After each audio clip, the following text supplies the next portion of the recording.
সবাইকে স্বাগত জানাই আমার আজকের এই আলোচনা শুনবার জন্য। আজকে আমি এমন একটা জটিল এবং বহুমাত্রিক ভূ রাজনৈতিক বাস্তবতা নিয়ে কথা বলবো, যার প্রভাব পড়ছে দক্ষিণ এশিয়া থেকে শুরু করে বৈশ্বিক শক্তির ভারসাম্যে।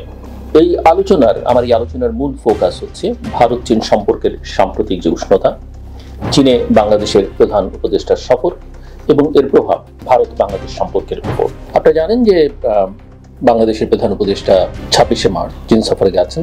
এই দিকটি নিয়ে আমি একটু আলোচনা করবার আগে যেটা বলতে চাই সেটা হচ্ছে যে সম্প্রতি ভারতীয় প্রধানমন্ত্রী নরেন্দ্র মোদী চীনের সঙ্গে সম্পর্ক স্বাভাবিক করবার বার্তা দিয়েছেন।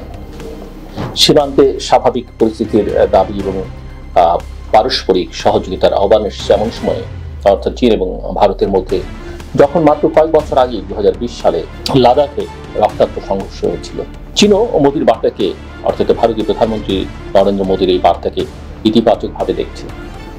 তবে বাস্তবতা হচ্ছে যে উভয় দেশের সম্পর্ক এখনো উত্তেজনাময়। 50,000 বর্গমাইল বিতর্কিত সীমান্ত, বাণিজ্য ঘাটতি, তাইওয়ান এবং দালাই লামা ইস্যু, কোয়াড বা ব্রিক্সের ভিন্ন অবস্থান, সব মিলিয়ে এটি একটি জটিল সম্পর্ক। কিন্তু দ্বিপাক্ষিক যোগাযোগ অব্যাহত রয়েছে এবং উভয় পক্ষই উচ্চ পর্যায়ের আলোচনার মধ্যে অংশ রয়েছে। চীন এবং ভারত, তাদের মধ্যে বাণিজ্য আছে, ভূ রাজনীতির ইস্যু আছে। চীন এখনো ভারতের শীর্ষ বাণিজ্যিক অংশীদার। দ্বিপাক্ষিক বাণিজ্য $130 বিলিয়ন ছাড়িয়ে গেছে।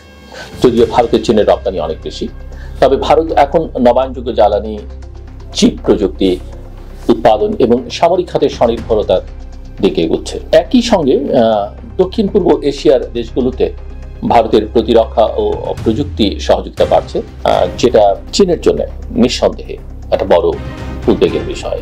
আবার বাংলাদেশকে ঘিরেও কিন্তু আমরা এই দুটো দেশের মধ্যে এক ধরনের প্রতিযোগিতা দেখতে পাই।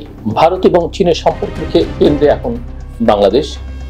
দক্ষিণ এশিয়া ভারতের ঐতিহ্যগত প্রভাবের পরিপ্রেক্ষিতে চীন সেখানে প্রবেশের কৌশল নিয়েছে অবকাঠামো, ঋণ এবং বাণিজ্যের মাধ্যমে। আওয়ামী লীগ সরকারের, অর্থাৎ শেখ হাসিনা সরকারের আমলে চীনের সঙ্গে ঘনিষ্ঠতা বেড়েছে, বিশেষ করে পদ্মা সেতু, পায়রা বন্দর এবং তিস্তা প্রকল্প নিয়ে। কিন্তু 2024 সালের ছাত্র জনতার অভ্যুত্থানের পর বাংলাদেশের রাজনৈতিক বাস্তবতা বদলে যায় সম্পূর্ণরূপে।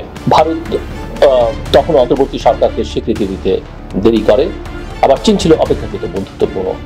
এই অবস্থান পরিবর্তনের বার্তা হিসেবে অন্তর্বর্তীকালীন সরকার প্রধান অধ্যাপক মোহাম্মদ ইউনূসের চীন সফর অত্যন্ত গুরুত্বপূর্ণ। আমি আগেই বলছিলাম যে ডক্টর ইউনূস চীন সফরে রয়েছেন। এখন এর অর্থনীতি এবং কূটনীতির সমীকরণটা কি? 26 মার্চ স্বাধীনতা দিবসে চীন সফরে যান বাংলাদেশের প্রধান উপদেষ্টা ডক্টর মোহাম্মদ ইউনূস। সফরে তারা চীনা প্রেসিডেন্ট শি জিনপিং এর সঙ্গে বৈঠক এবং ফোরামের উচ্চ পর্যায়ে অংশগ্রহণ অত্যন্ত গুরুত্বপূর্ণ এবং বলা যেতে পারে একেবারেই মূল ফোকাসের জায়গা। এই সফরের প্রেক্ষাপটে রয়েছে বাংলাদেশে বিনিয়োগ আকৃষ্ট করা, বিশেষ অর্থনৈতিক অঞ্চল, নবায়নযোগ্য জ্বালানি, রোহিঙ্গা প্রত্যাবাসন এবং তিস্তা নদী ব্যবস্থাপনার মতো ইস্যু। একই সঙ্গে সামরিক সহযোগিতার প্রসঙ্গ আলোচনা এসছে। আমরা জানি অনেকদিন ধরে এইসব বিষয় নিয়ে কথাবার্তা হচ্ছে। তো এই বিষয়টিকে ভারতের প্রতিক্রিয়া, ওদিকে বিমস্টেক সম্মেলন আছে, সেগুলো বিবেচনার দাবি রাখে। চীন সফরের আগে ভারত সফরের জন্য অনুরোধ জানিয়েছিল বাংলাদেশ, কিন্তু নয়াদিল্লি খুব একটা ইতিবাচক সাড়া তাতে দেয়নি। যদিও এপ্রিলের শুরুতে বিমস্টেক সম্মেলনে প্রফেসর মোহাম্মদ ইউনূস এবং নরেন্দ্র মোদীর বৈঠকের সম্ভাবনা নিয়ে জল্পনা রয়েছে। যদি এই বৈঠকটি হয় তাহলে তা হতে পারে ভারত বাংলাদেশ সম্পর্কে স্থবিরতা কাটানোর একটা প্রথম ধাপ। আপনি জানেন যে এপ্রিলের 2 তারিখ থেকে 4 তারিখ পর্যন্ত এই বিমস্টেক সম্মেলন। ভারতের পররাষ্ট্র সচিব ডক্টর এস জয়শঙ্কর নিজেও বলেছেন বাংলাদেশের অনুরোধ বিবেচনাধীন। এর মানে দিল্লির সফর বাতিল করলেও তারা এখনো পরিস্থিতি বিশ্লেষণ করছে। তবে ডিপ্লোম্যাটিক ল্যাঙ্গুয়েজও আবার বুঝতে হবে। সবসময় ডিপ্লোম্যাটরা যা বলেন সেটাই গ্রহণযোগ্য না।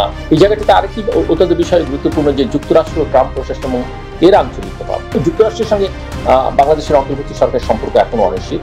জো বাইডেন প্রশাসন কিছুটা সহানুভূতিশীল থাকলেও ট্রাম্প প্রশাসন কি করবে সেটা এখন পর্যন্ত আমাদের কাছে স্পষ্ট নয়। একদিকে ট্রাম্প চীনের সঙ্গে সম্পর্কের অবনতি ঘটাতে পারেন, আবার বাণিজ্যিক চুক্তির কারণে তিনি নতুন চুক্তিও করতে পারেন। তার কাছে বাণিজ্যটা অনেক গুরুত্বপূর্ণ এবং এই জায়গায় ভারত যদি দেখে যে ওয়াশিংটন চীনের বিরুদ্ধে যথেষ্ট শক্ত একটা অবস্থানে নেই, তাহলে দিল্লি নিজেই চীনের সঙ্গে সম্পর্ক উষ্ণ করতে চাইবে। এই প্রসঙ্গেই নরেন্দ্র মোদীর সাম্প্রতিক ইতিবাচক বার্তার অত্যন্ত গুরুত্বপূর্ণ বলে আমার কাছে ব্যক্তিগতভাবে মনে হয়। সামনের দিকে যদি আমরা তাকাই তাহলে কি দেখতে পাই? বাংলাদেশ কোথায় দাঁড়িয়ে আছে? বাংলাদেশ এখন ভূ রাজনীতির কেন্দ্রে। অনেকদিন ধরে যেটা আমি বলবার চেষ্টা করছি, চীন, ভারত, যুক্তরাষ্ট্র তিনটি শক্তির ভিন্ন ভিন্ন অবস্থান এবং কৌশলের মধ্যে ভারসাম্য বজায় রাখাই হচ্ছে বাংলাদেশের জন্য সবচেয়ে বড় চ্যালেঞ্জ। এবং এখানে বাংলাদেশকে অবশ্যই এই চ্যালেঞ্জ মোকাবেলা করতে হবে নিজের স্বার্থ দেখে। ডক্টর মোহাম্মদ ইউনূসের সরকারের কূটনৈতিক কৌশল হচ্ছে মাল্টি অ্যালাইনমেন্ট, অর্থাৎ কোনো এক পক্ষের উপর নির্ভর না করে সবার সঙ্গে ভারসাম্য বজায় রাখা। চীন সফর এবং বিমস্টেকের মধ্যকার ভারসাম্য বজায় রাখবার চেষ্টা, এই কৌশলেরই হচ্ছে একটা অংশ ডক্টর মোহাম্মদ ইউনূসের এবং তার সরকারের কূটনীতির। দক্ষিণ এশিয়ার ভূরাজনীতি এখন এক সংবেদনশীল মুহূর্তে দাঁড়িয়ে আছে। ভারত এবং চীনের প্রতিযোগিতার মাঝখানে বাংলাদেশ কেবল যার দিকে ঝুঁকবে তাই নয়, বরং নিজেই সক্রিয় ভূমিকায় অবস্থান নিয়েছে, যে ভূমিকার কথা আমি বহু বছর ধরে বলে আসছি। এবং আগামী মাসগুলিতে বিমস্টেক, শি জিনপিং, মোদি বৈঠক, চীন বাংলাদেশ বিনিয়োগ চুক্তি, এর সবই আসলে নির্ধারণ করবে আমাদের অঞ্চলের নতুন ভূ রাজনৈতিক মানচিত্রতে।